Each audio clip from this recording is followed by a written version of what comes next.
The undead threat is forever looming. We still don't even really know Zemregel's plans, and necromancy's right around the corner. Today we see the release of a new quest, Dead and Buried, which furthers the Fort Forinthry and current RuneScape storyline. Before we get into this, a couple of announcements. We got a closer detailed look at the soul die that's been updated based on player feedback. These changes are now live, and you still have opportunities to get your hands on the soul die by participating in the Parcels event currently ongoing. So good luck to any of you still out there trying to get your hands on the die. Next, we got a new Prime Gaming drop coming out July 18th, and here you can get your hands on the Forinthry Umbral Robes and 5 Knowledge Bombs. So July 18th, you can claim those rewards if you're a Prime member. Now, today's update is the new quest, Dead and Buried, new Fort Forinthry storyline quest. The unwelcome guests have stuck around for far too long, plus there's the mysterious and foreboding door. It's a little too close for comfort, so it's time to find out what's going on around here. To do that, you're gonna have to first kit out your guards with some additional range to keep the undead hordes at bay. If you want to start this quest, you want to talk to the Raptor, who has a new model in Fort Forinthry, and get started. There is combat that scales, and it's a medium length quest. It unlocks a new addition to the fort, the Ranger's Workroom, which expands the existing guardhouse. This focuses on fletching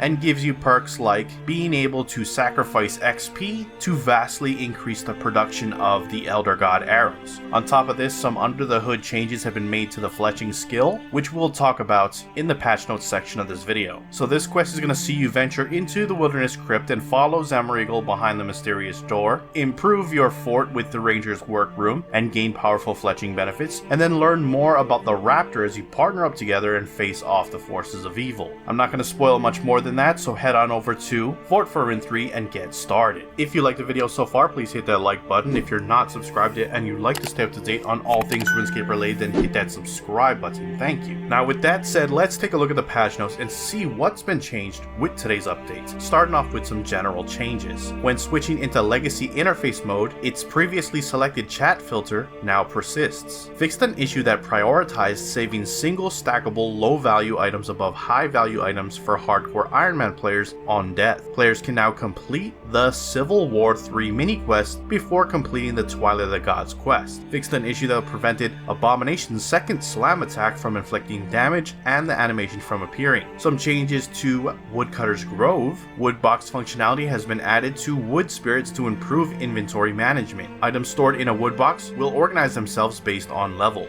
The My Fort Smells of Rich Mahogany achievement now requires maple planks to fit better with other medium level achievement requirements. The Murder on the Border quest overview should now list the correct items required for completion and correctly match the blueprint requirements, and fixed an issue that prevented the I'm a Lumberjack and I'm okay achievement from being awarded properly. Next, we got some quest changes. The Questscape and I've got a little list of mini quest achievements now list their requirements in release order rather than alphabetical order. The markers used to enter and exit quest instances in the new Foundations, Murder on the Border, and Unwelcome Guest quests have been updated to be more consistent. Sorting the quest list by starting area now lists Twilight of the Gods under Varrock Outskirts and Unwelcome Guests under Wilderness instead of elsewhere. And the Unwelcome Guest quest can now be sorted in the quest list by combat difficulty. A quick graphical change, some of the characters featured in the Dead and Buried quest have been graphically updated, and as to not spoil, you'll have to play through the quest to find out. Lastly, the fletching changes that I alluded to earlier in the video. Fletching buffs for saving resources and auto-stringing unstrung bows now have additive percentage chance when multiple buffs of the same effect are active instead of rolling for each buff separately and choosing the first one to proc. For example, Crystal Knife and Wurgali Incense. This more accurately represents the desired outcome of stacking random chance buffs and provides an increased probability for the effect to proc.